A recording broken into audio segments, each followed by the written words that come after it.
I don't know if you've ever done this, but I occasionally find myself talking about someone that I've never actually met like I know them really well because I follow them online.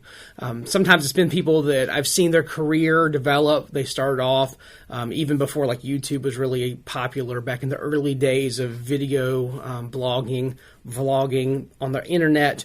And now they're like big name directors or they're TV producers or they're creating content that I find really interesting. And so I've been able to kind of follow their career. And when I talk to someone about a project they're working on or something I've seen coming out I'm excited about, I talk about them like they're a friend of mine. But the reality is I don't know these people. I've never been in a room with them. They would never recognize me.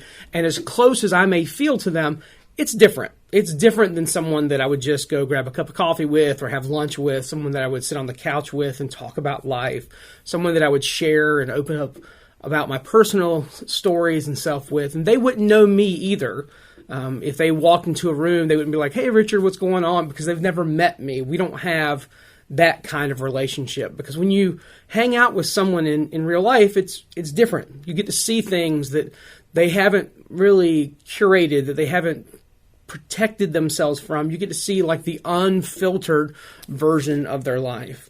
Every now and then you have someone that comes into your life that you actually really know, that you have a real relationship with, that they're just kind of crazy to be around. They're magnetic. They have a certain energy about them that's just undeniable. And it's only occasionally you get to hang out with someone like that. Just being around them makes a huge impact on you. Maybe for you, it's a friend of yours, someone from school, someone from a sports team or that's in the band with you, or someone that you went to kindergarten with or is in your neighborhood. But you just know that when you're around them, something interesting is going to happen and they're going to have like a deep impact on you. A lot of times when we think about Jesus as being sort of this like historical figure or someone we read about or learned about in Sunday school, but we don't think about Jesus as like a real person, a real flesh and blood, in real life person. But Jesus was a real person and he had interactions with real people. Jesus had interactions with like large groups of people who saw him from a distance. This would be kind of like internet friends, social media friends today. They didn't really get to see the behind the scenes version of Jesus, the day-to-day stuff. They only got to see like when he was speaking in public or when he would do some cool things. They might have thought that they were close to Jesus, but Jesus had followers that were actually really close to him.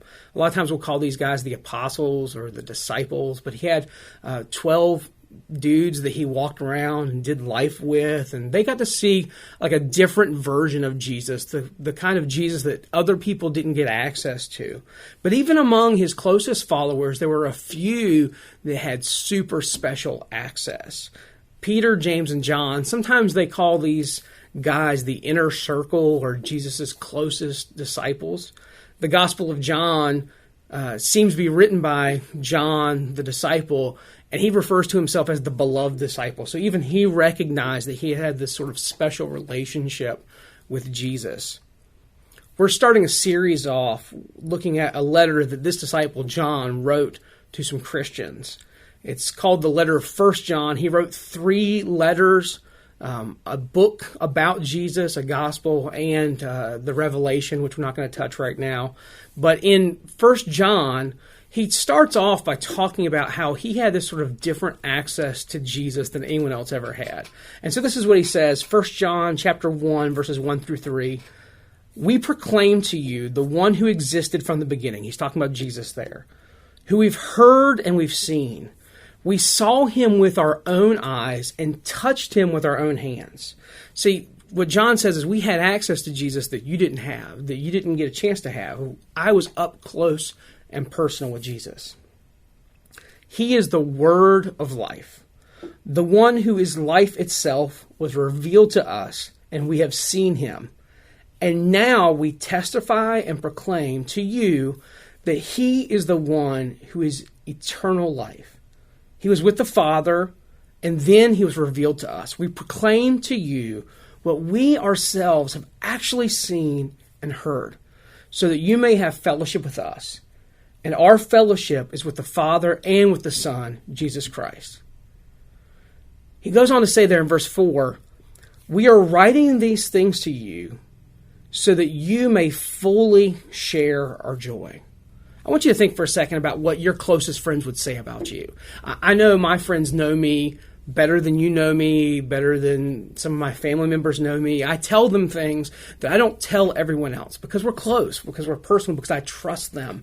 And I know that if they were being really honest, they would have some cool, some awesome things to say about me. But if they wanted to, they could spread some dirt. They could say some things that would be hurtful or harmful, might hurt my reputation if they got out, because they know the real me, the good and the bad, the struggles I go through, and the things I'm really awesome at. They've seen it all.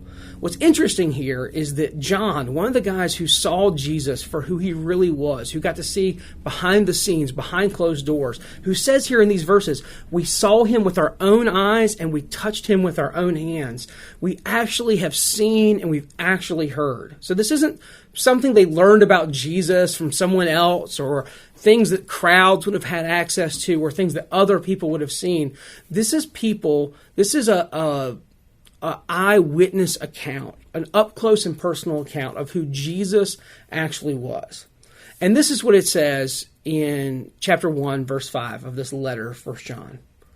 Because he's had this up-close personal interaction with Jesus, he says, God is light, and there's no darkness in him at all. See, because John saw who Jesus really was, he was able to just kind of boldly say, like, God is light. Being around Jesus showed John, who wrote this letter, that God was good, that God was loving, that God was kind, that God brought light into the darkness of the world. In fact, so much so that he says there's no darkness in him at all. See, when people see me, when they see you, the real us, not the version we share on social media, but like the real flesh and blood, in real life version of us, they see the good and the bad. When John saw Jesus, he said, man, there's no darkness here at all. We're starting this series off called Love Illuminated. And what I want you to realize today is that when you really encounter Jesus, when you see Jesus for who he really was, who he really is, and who he's really calling you to be, that's like a good thing, a beneficial thing, something that brings light into the dark places of life and makes life better. And when we have those kind of real encounters with Jesus, it should be something that's contagious, something that we can't keep to ourselves, something that makes the world around us better and different. And so I want to challenge you this week to think about what it looks like for you to bring God's light to the world around you.